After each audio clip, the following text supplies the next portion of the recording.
Hi, I'm Jay Leeming, and this is a special edition of the Crane Bag Podcast, like a flag made out of goat skin and the whisperings of old rocks.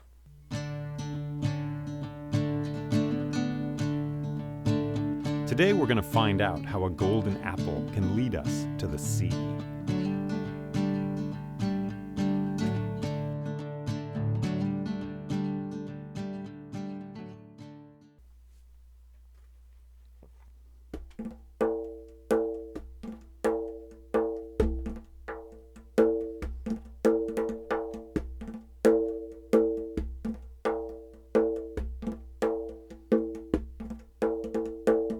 Far away, there is a land of high mountains and narrow valleys.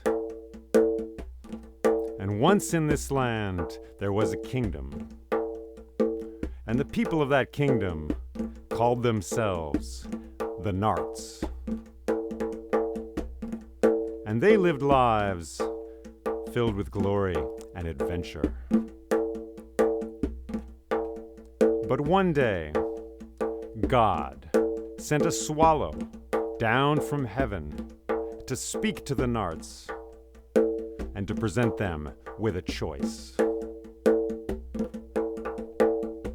So this swallow flew down through the realm of the stars, through the realm of the moon, through the realm of the clouds, and through the realm of the birds.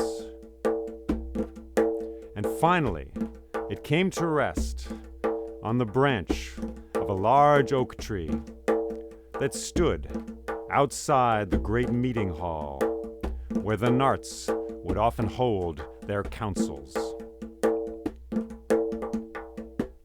Now the Narts were there. It was a beautiful day. The sun was high in the sky. And they saw this bird, this swallow, and how it seemed to shine with an otherworldly light.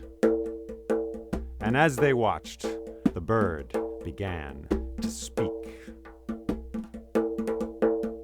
And the swallow said, "O Narts, I bring to you a question, put to you by God himself, for he is giving you a choice.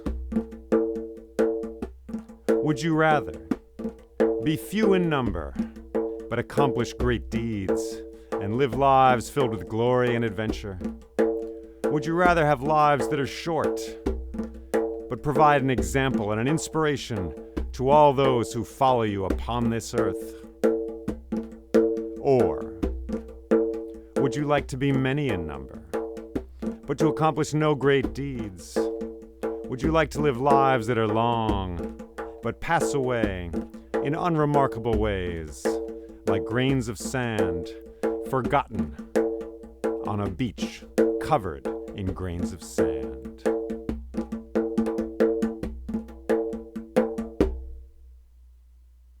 Now the Narts did not deliberate.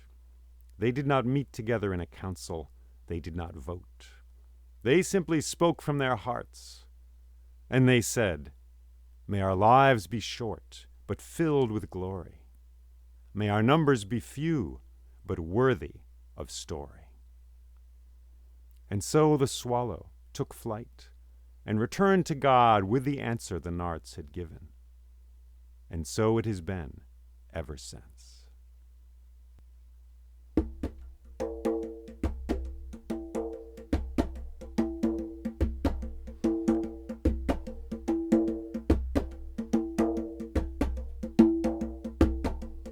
Now in the kingdom of the Narts, there was a magical tree, a golden tree, golden in its branches and golden in its leaves. And this tree had some amazing and miraculous qualities. For in the morning, an apple would sprout on one of its branches, and this apple would ripen and flourish all through the day. And then as the sun went down, that apple would ripen and flourish all through the night, as the stars sang in their patterns of fire in the sky above. And the next morning, when the sun rose, that very apple would be at its complete fullness, would be fresh and full and ready to eat, and filled with fierce beauty. So it was with this tree. The apples grew, and they grew fast. And what's more, if a man and a woman in that kingdom were seeking to have a child, the woman could come to that tree and take a bite out of one of those apples. And if she took a bite from one side, before long she would give birth to a beautiful baby boy. And if she took a bite from the other side, before long she would give birth to a beautiful baby girl. So this tree was honored and cherished by the Narts, and they brought it offerings of honey and of sweet songs and of wine. But one morning, they saw that there were no apples on that tree. So they held a council, and they decided what to do. And they said, we will have a warrior, one of our Nart warriors. He will stand at the foot of that tree and guard it all through the night. So they did that. They picked one of their best warriors, and he went to that tree, and he stood at the foot of that tree all night long. And the stars shone above him, and the wind whispered through the branches of that tree. But in the morning, there were no apples upon that tree.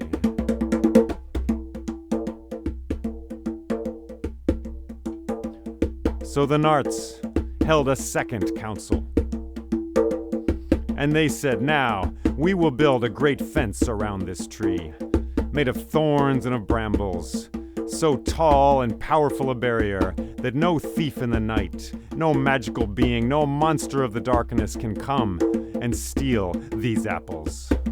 So they spent the day building that barrier, a great fence made of thorns and of brambles. And then the sun went down, and the stars came out, blazing in their patterns of fire in the sky, and the fence was there all night through. But in the morning, there were no apples upon that tree.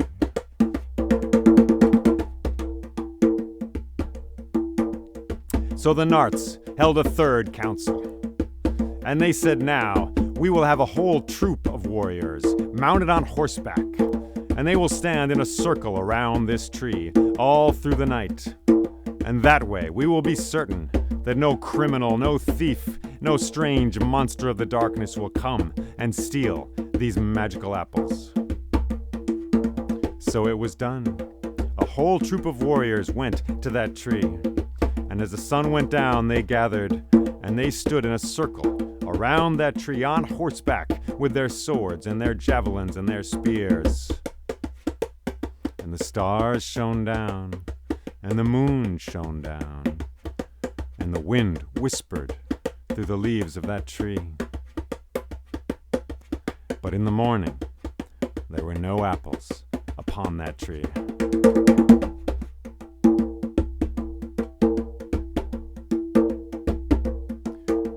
Now among the Narts, there was a man who everyone called Grandfather.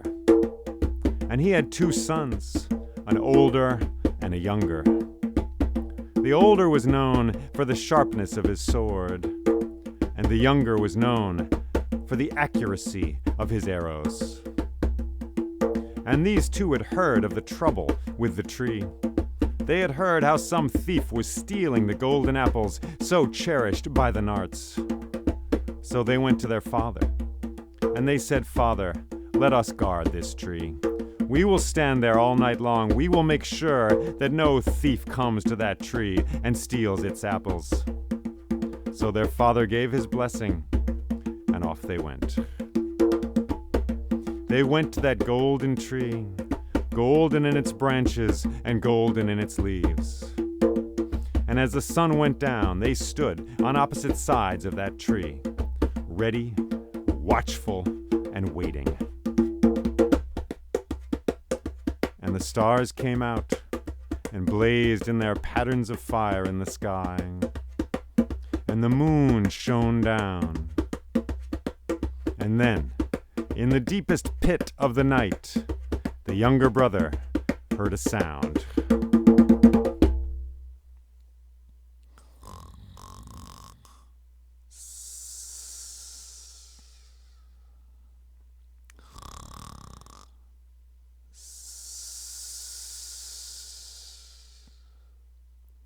And he looked, and he saw his older brother slumped against the side of the tree, fast asleep. And he reached out a hand to wake him up. But as he did so, there was a sudden whisper of wing beats in the air, and he looked up, and he saw 3 white doves come out of the darkness and land in the branches of this tree. And as he watched, they took hold of a golden apple from that tree and tore it from its branch.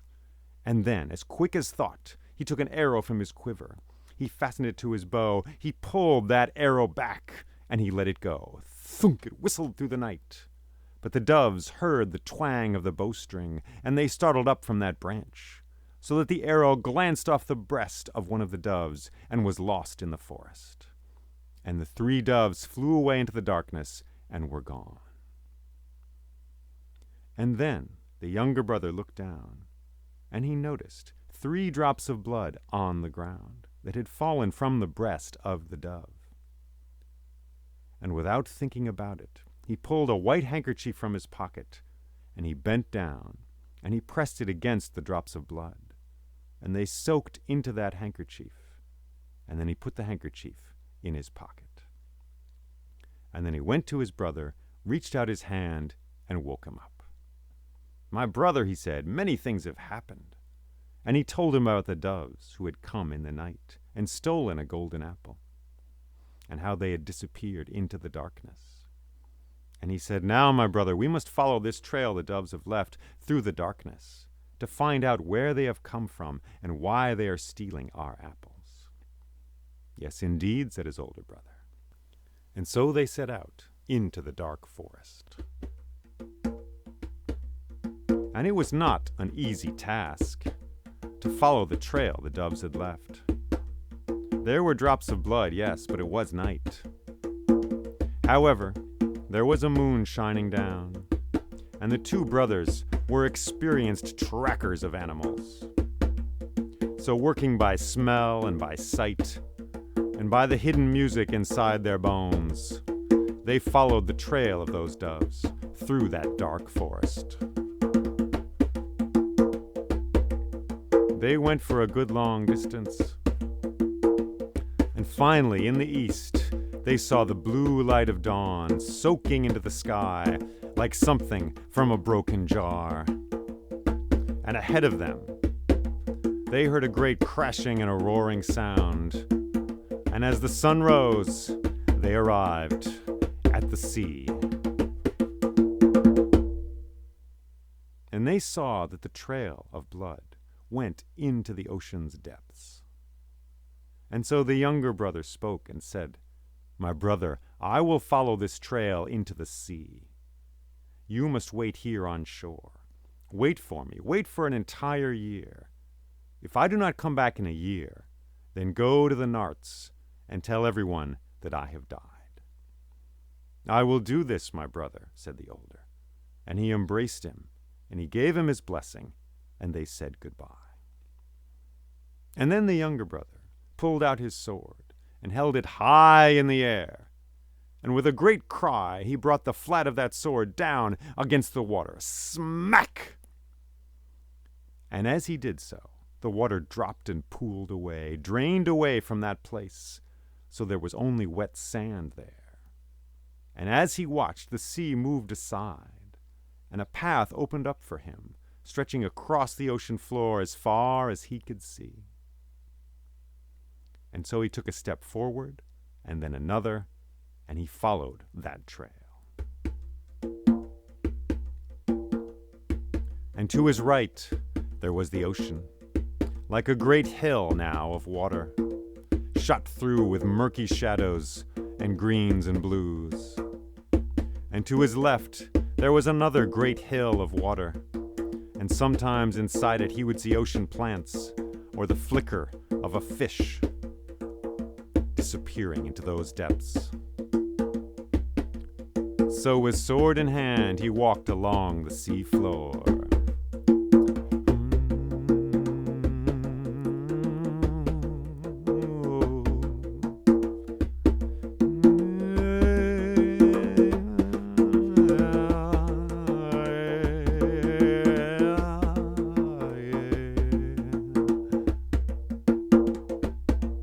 After a while, it was like walking down a canyon with walls made of water. Deeper and deeper he went across the sea floor, until finally he came to a ravine, a real canyon in the sea floor, and this ravine was filled with white mist. So he clambered down the side of this ravine and into the mist, and he walked across the bottom of this ravine, and everything around him was clouds and whispers, was gray scarves, and the strange pearly colors of the wings of birds. He could see very little. High above him there was a ribbon of light, and that was the sky.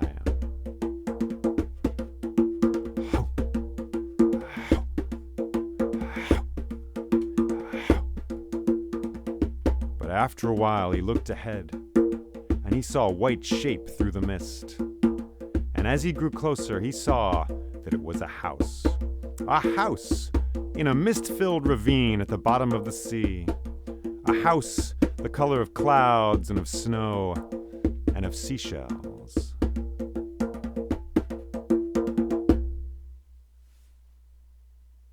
And he stepped forward, and he saw there was a great door on this house. And he knocked on that door 3 times. And then the door opened, and there were 7 young men there, all dressed exactly alike. And they said, "Welcome, traveler, welcome. Come, enter our house, be welcome here." And then 2 young women approached him, wearing white dresses. And one of them was carrying a silver bowl filled with water, and the other had a towel the color of a cloud. And they said, "Welcome, traveler, make yourself at home here.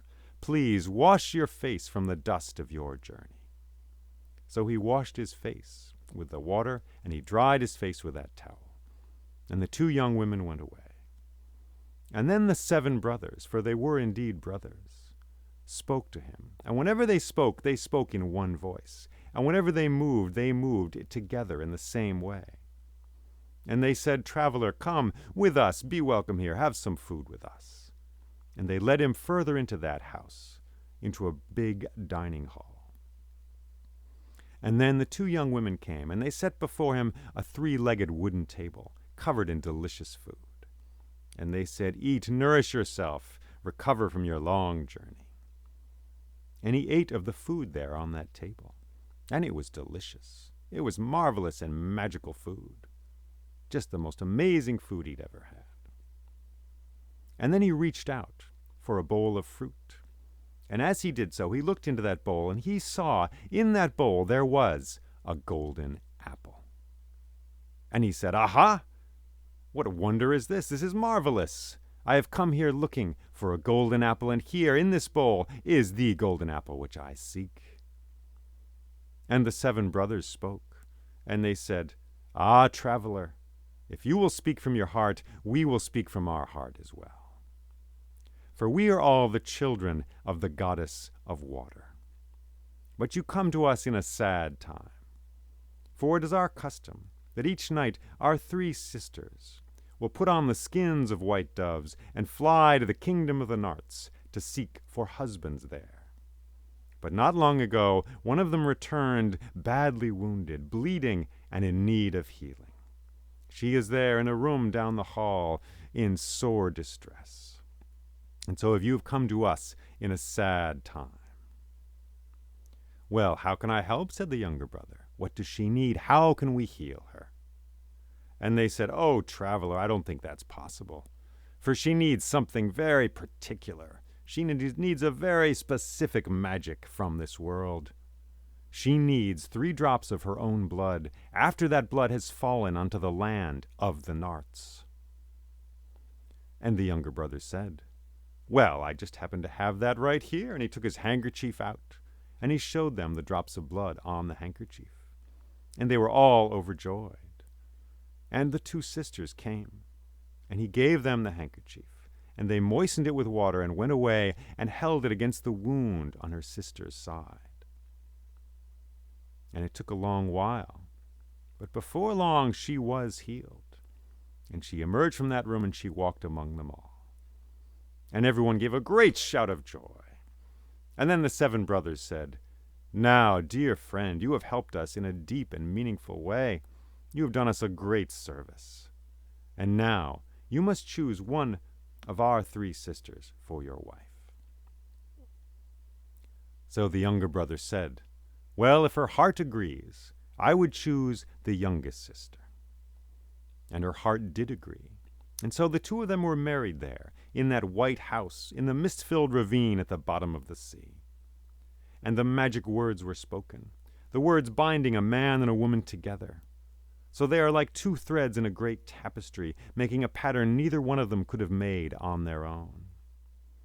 And there was a great feast there, and all the children of the goddess of water sang songs, and they told stories about the shadows and the night and the jewels in the depths of the sea.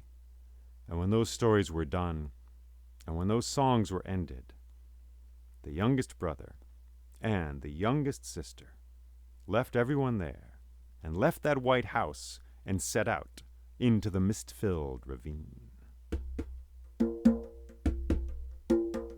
So hand in hand they went, through the mist, which was like whispers and white scarves, which was like clouds and old forgetfulness.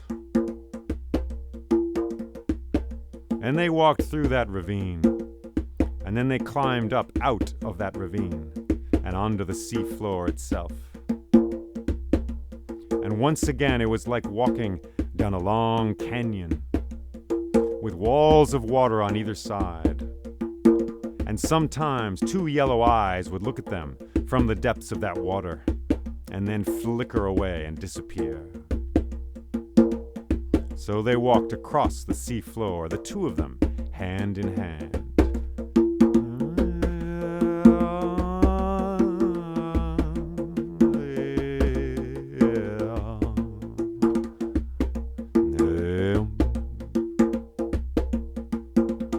And after a while, they could see the shore ahead of them. And they walked, and finally, the 2 of them set foot on that shore. And the older brother was there. And he welcomed them, and he embraced his brother and said, "Oh, my brother, I'm so glad to see you. For I feared you died there at the bottom of the sea. But now you've come back." And there was much sweetness in that moment between them. And the younger brother introduced his new bride, and then the 3 of them walked away from that shore and through the forest towards the kingdom of the Narts.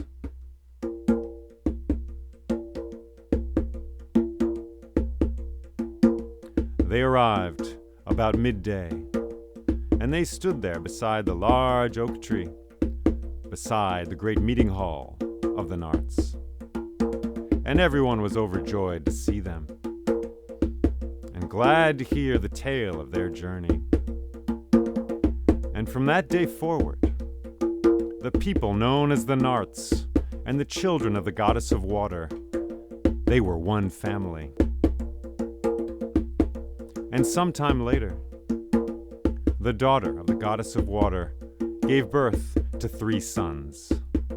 One was named Emis, and one was named Shemukwo, and one was named Wartzamek. But that is a tale for another time.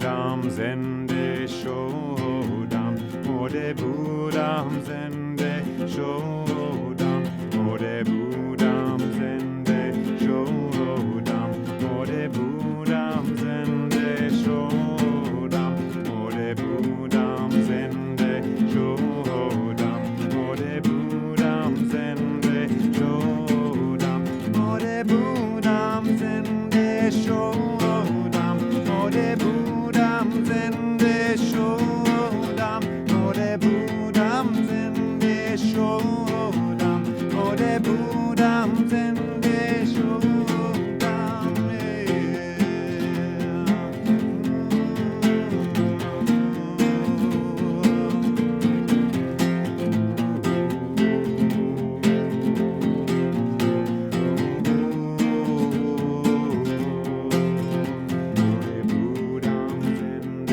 Shodam, ode budam zende shodam, ode budam zende shodam, ode budam zende shodam.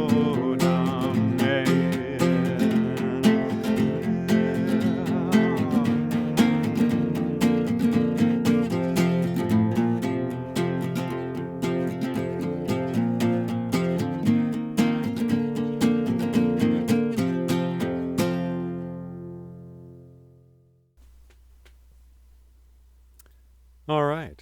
Well, thank you for listening to this podcast. And as usual, I would say find your own way into this story. This story is like a forest. Go into that forest. See what you find. See if you find a leaf there that you like looking at. See if you find a tree there, some strange, annoying animal in that forest. Your connection to this story will help it to live in you. It's a crazy thing, right? This story comes from a long way off, believe me. And here it is. We're listening to it. I'm telling it. You're listening on this funky media thing we have now. But even if it were just me in a room telling it to you in a room, this story has come from a long way off. And we want it to live. Don't want it to be a dead thing in a book. Books are great, but we don't want it to just live in there. It needs to be given life through my voice, through your imagination, and your feelings about this story. So, as I've said before, don't listen to me if that gets in your way. Just turn this thing off and find your own way to connect with the story, because that will keep it alive for you. For me, I just picked this story. It sang to me in a certain way. I loved its images. It is a Nart saga. It comes from the Caucasus, and there's a bunch of stories from there about these people called the Narts, N-A-R-T, and they're quite interesting and remarkable stories, very resonant, and they are quite ancient, many people believe. And as I said, this story grabbed me. I loved the moment with the sword in the sea, smacking the sea, and it just drains away like that. That's terrific. I don't know why I love it, but it's cool. And then the golden tree, of course, that whole deal with the golden tree. And it's interesting. They got this golden tree with the apples. Every detail of this story. This story is like a ritual, really, in a way. It's almost like a poem more than an adventure story. It doesn't seethe with action, really, for me. There's not lions to kill and battles, but there's something about it. It's almost like it glows from within this story, for me anyway. And we've got these apples right away, and that just echoes through all kinds of things, right? The Garden of Eden, for example. Or in Norse myth, apples are used to keep the gods young and to keep them gods. So we've got these powerful golden apples. Gold, of course, the color of longevity, the element which does not fade or does not tarnish and is connected for most of us humans with eternity, right? We think of gold as lasting forever, That's why wedding rings are made out of gold, because it's an agreement made for the rest of your lives, a permanent agreement, an agreement in eternity, we could say. So we got these golden apples, which have this amazing life-giving power, and this creature which comes out of the night. And it's great because the Narts are, concerned. They want to protect the tree. But their defenses are, in general, aimed at like monsters and thieves, right? You get a soldier at the bottom of the tree. You get a big fence. You get then a whole troop of soldiers, of warriors around that tree. So they're ready, it seems to me, for Grendel, for some monster attack. Or they're ready for common thieves. And then what comes to them is not a great monster, but just these 3 doves. How harmless an animal can we pick, right? They're doves, associated with peace, with tranquility, with God often. And so that's what comes. No great monster, but just these doves. And so I love that moment, that waiting in the dark by the tree, and then these doves come, which is just very cool. And then we get this whole arrow thing. And this is the youngest son, right? He ends up marrying this lady from the sea, this daughter of the goddess of water. But she first appears to him as a dove, and he wounds her with the arrow. That also is very resonant to me, and perhaps for all of us, right? There is Cupid with his arrows, right? He shoots you with the arrow, and you fall in love. That's one level one thing you could bring to this image of the arrow. And also, love is a wound, you could say, right? In this story, if they are truly in love later, their first meeting, there is blood involved in that. It could also be a sexual reference, of course, as well. I think all those layers are happening there in this moment with the arrow and the dove that he shoots, and the blood falls on the ground. And that's another resonant detail for me later when he goes to the house of the sea, and there's the daughter who is sick and wounded and ill in the room there. And she's healed. And she's healed by what? She's healed by her own blood. And, at first it seems almost silly. Like, of course, she's got blood, you would think.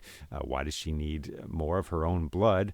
But then you think about it, I think about it, and you see that difference. Well, this is blood that has fallen on the land of the Narts, on the land, and she is a daughter of the goddess of water. So this marriage between the sea and the land, between the magical sea beings, basically, and the human, is consummated partly through this blood which falls on the land. She has shed her blood on his land, in his place, in his kingdom, where he comes from. And not only that, but there's a really intriguing detail. It's very small, but when they take the handkerchief with the blood on it and bring it to her in the room, the sister moistens it with water before she does that. So that seems like an echo. It seems like the counterpart of the blood that fell on the land. So the land and the water are very consciously involved here. The blood fell on the land, and then you bring the blood to her, and you put water on that blood. So land and water are both involved here. And then you put it on the wound, and she is healed, she's whole, she's good to go. So it's a very wonderful blending of those two realms in a subtle but very eloquent way in this story. And perhaps a marriage is like that. Perhaps you have to shed some blood in the territory of your in-laws for you really to be wedded, perhaps. So all these details make this story seem very much like a ritual or a ceremony to me. It's like something is being enacted, and the telling of this story is perhaps a reaffirmation of our people's or any people's relationship to the goddess of water and to the other world. It's a ritual in the sense that to say this story, to speak it aloud, to remember it in your heart and your mind, is to reinvigorate that relationship, and is to go through a pattern which is designed to produce a certain effect, designed to marry once again, perhaps, these two realms. So I find that very beautiful. It gives a certain innocence to this story, perhaps. It seems very intact to me, sitting here in 2019, intact in the sense that that relationship between the other world and the human world happens and everything's fine. It's not a tragedy. And there are stories like this which are tragedies, particularly in the Celtic world. There is a love affair with someone from the other world, but that can't go on. It can't be maintained. And that's kind of a deep understanding of that world, it seems to me, that you have this love affair, but it can't endure. And nowadays, of course, we've gone beyond even that, right? Our relationship with the other world, with the spirits, our relationship with somebody like the goddess of water is one of domination or attempted domination, right? We don't even dream that a long-term love relationship is possible. We are at best the gardeners of creation. At worst, we're the ones just kind of grabbing what we can before we go to the next world. So before that stage, I would see this Celtic world, to take but one example, where a love relationship is possible, but just can't last. And then possibly before that, we have a story like this, where that relationship with the other world is maintained, it's constant, and you are one family. And I can imagine that there are folks who still feel that today, that they walk in the forest and they feel they are one family with that forest, with the leaves, the tree, with the animals of that place. That's something we have lost, of course, in a very deep, tragic, and destructive way, and we're living out the consequences of that. But for that reason, this story is very beautiful to me in the way it affirms that relationship. Now, the opening story here in my telling of this is a different story, but it comes from the same place, the Caucasus. It's in the same language. It's from the same time and place, and it's slightly different in tone, of course. But you get this great decision put to the Narts by God, which is also kind of inspiring, right? Do they want to be few in number, but do great things? Do they want to have lives that are short, but accomplish great inspiring things? Or do they want to be many in number and live fat and happy, basically, long lives that are unremarkable and pass away? I was telling the story to kids last week, children, and I put this question to them. And it was about 2/3 in favor of living comfortably and safely, and about 1/3 in favor of the heroic path there. It's a good question for all of us, I'm a father, so I want comfort for my daughter. I want, safety and all those things. But life is also empty without some heroism, without some fighting for things you believe in, whether that is actual fighting, as in some of these stories, or something else, standing for something. And the Narts, too, it's not just actual fighting. They're willing to have short lives as long as they're memorable and beautiful and inspiring to others. So perhaps it is up to each of us to consider what that kind of a life would be and to seek it out if we so choose. So thank you for listening to these stories. Like I said, I hope they can live in you a little bit as well. Drawing these stories is a great way. It's like a dream. When you have a dream, it's great to paint it or draw it, to connect with it in some way.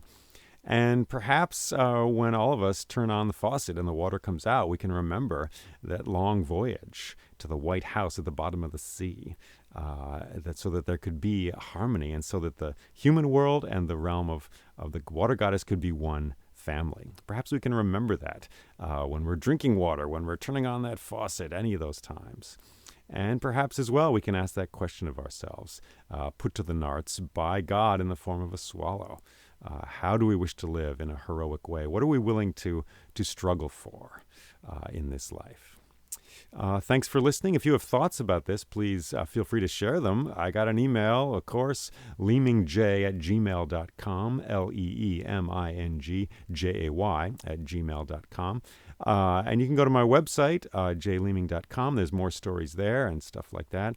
Thank you, as always, to my Patreon supporters. Thank you. You help to make this happen. This helps to get the stories out into the world where they can dance and breathe and sing inside us and outside of us as well.